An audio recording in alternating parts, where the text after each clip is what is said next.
Bismillahirrahmanirrahim. Assalamualaikum warahmatullahi wabarakatuh.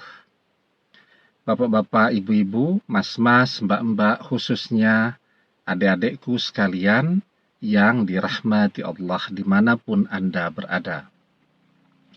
Kembali di IIP Channel bersama saya, IIP Wijayanto. Kali ini kita akan membahas tema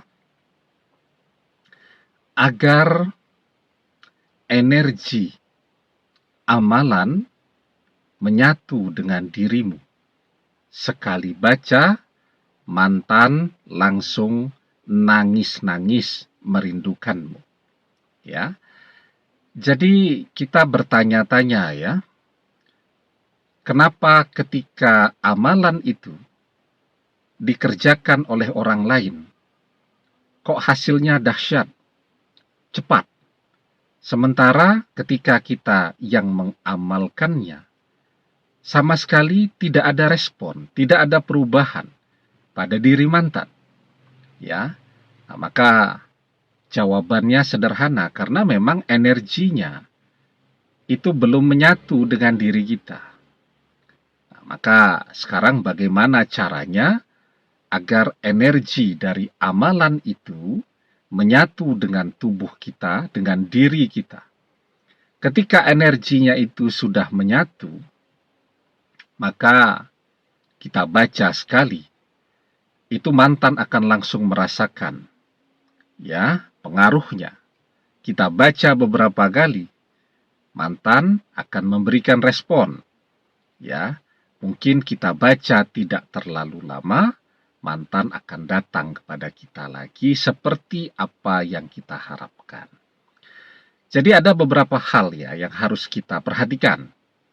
Yang pertama ya, ketika kita mendapatkan sebuah amalan ya, apakah amalan ini hanya sebagai sebuah keilmuan?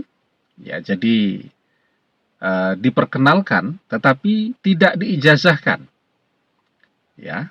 Jadi diajarkan, diperkenalkan, silakan yang pengen tahu, tetapi tidak diijazahkan. Itu kita harus tahu dulu tuh. Ini amalan sesungguhnya diijazahkan atau tidak ya.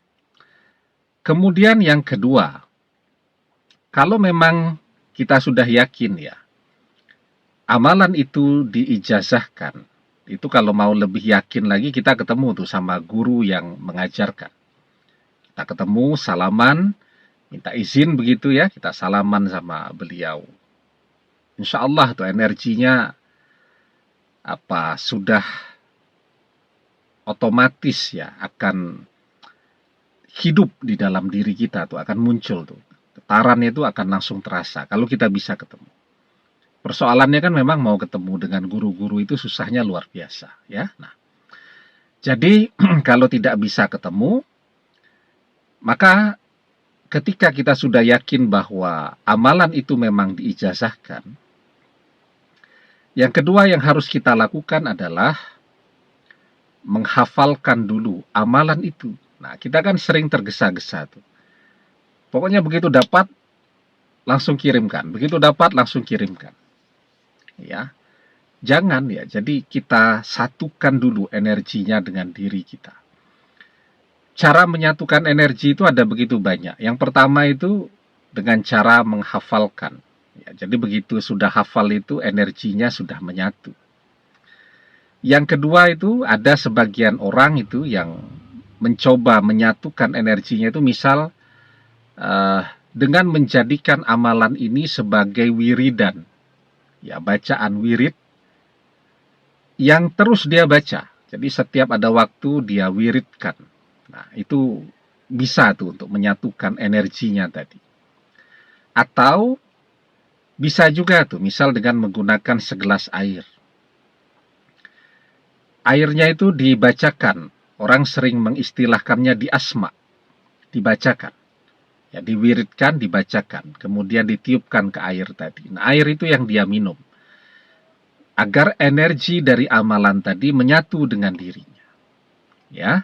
Dan begitu banyak cara yang lain untuk menyatukan energi amalan tadi dengan dirinya.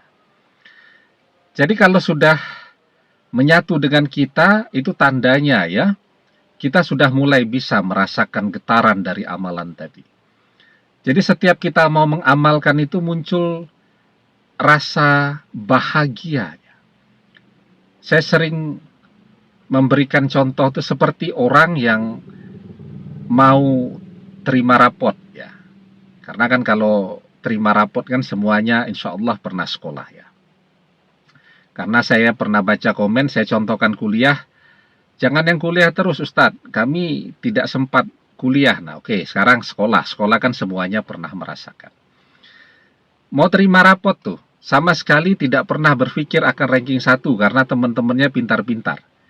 Tahu-tahu guru, wali kelas mengumumkan kalau kita yang ranking 1, wah itu bahagianya luar biasa. Itu tanda tuh, kalau amalan itu sudah meresap ke dalam diri kita. Kita mengamalkannya itu bahagia, yakin. Ya, ini pasti nih, mantan akan balik nih dengan amalan ini. Jadi kita bahagia mengamalkannya. Itu tanda amalannya sudah berjodoh dan menyatu dengan diri kita. Ya, nah selanjutnya yang harus diperhatikan, yang paling penting nih. Tapi sebelum kita bahas yang paling penting ini, jangan lupa ya yang belum subscribe untuk memencet tombol subscribe dan menyalakan lonceng notifikasi agar Anda selalu mendapatkan pemberitahuan video-video terbaru dari channel kesayangan kita ini.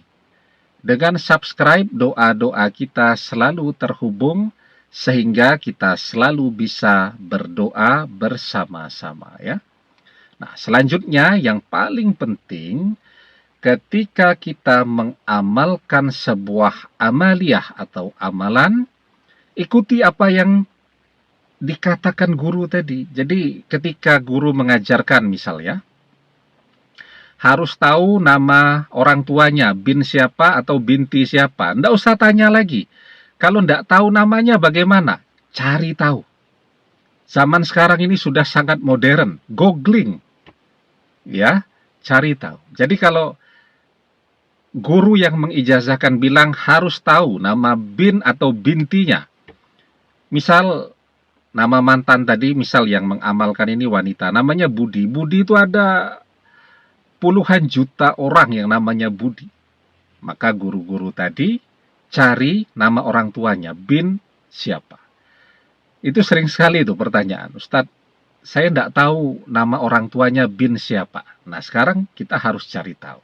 Itu usaha kita, masa kita usaha nyari tahu nama orang tuanya, kita mencintai dia tapi kita tidak mau, kita mau cari yang mudah saja. Kalau tidak tahu nama binnya, sebut misal bin siapa begitu, bin Abiha, anak bapaknya. Nah, jadi ikuti itu ya, yang sudah menjadi langkah-langkah yang sudah diajarkan tadi.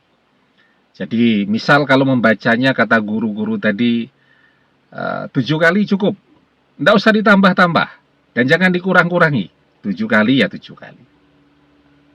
Kalau kata para guru tadi, membacanya dilakukan pada jam sekian, ikuti jamnya itu ya, karena jam itu juga para ahli ilmu hikmah itu mereka punya kalkulasinya sendiri ya, menempatkan amalan itu pada waktu-waktu yang paling mustajab ya, yang paling bagus. Nah jadi begitu ya. Kemudian apalagi misal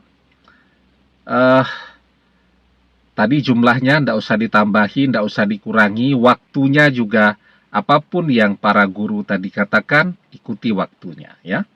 Nah, setelah itu kalau kemudian kata para guru tadi sebelum membaca amalan ya, puasa misal begitu. Ya harus puasa dulu. Ya, kalau tidak pakai puasa, energi dari amalannya tadi menjadi tidak maksimal atau memang tidak muncul energinya. Nah, maka kalau dikatakan puasa dulu, misal sehari, atau 3 hari, atau 7 hari, nah, itu dilaksanakan semua. Jadi intinya melaksanakan yang diajarkan tadi, tidak usah berimprovisasi, tidak usah ditambah-tambahi, tidak usah dikurang-kurangi, ikuti saja. Maka insya Allah ya, dengan izin dan pertolongan Allah, energi amalan tadi akan maksimal. Sekali baca mantan langsung terasa. Ya. Nah, pertanyaannya biasanya, Ustadz, amalannya apa? Di channel kita ini ada beberapa amalan ya. Nanti bisa dibuka playlist, buka amalan, nanti dipilih di sana yang kira-kira kita melaksanakannya, mengamalkannya itu jodoh dengan kita. Kita merasakan energinya. Ya. Insya Allah ketika sebuah amalan itu kita amalkan dengan istiqomah, hasilnya akan memuaskan sesuai dengan apa yang kita harapkan. Ya. Di dalam sebuah hadis kita diajarkan, ahabbul a'mali ilallahi ta'ala adwamuha wa in qalla. Amalan yang paling dicintai Allah Ta'ala adalah amalan yang dikerjakan terus-menerus, rutin, walaupun jumlahnya sedikit. Ya, jadi amalan yang paling Allah cintai adalah amalan yang rutin, walaupun jumlahnya tadi sedikit. Demikian, semoga bermanfaat. Wallahu a'lam bishawab, billahi taufik wal hidayah. Assalamualaikum warahmatullahi wabarakatuh.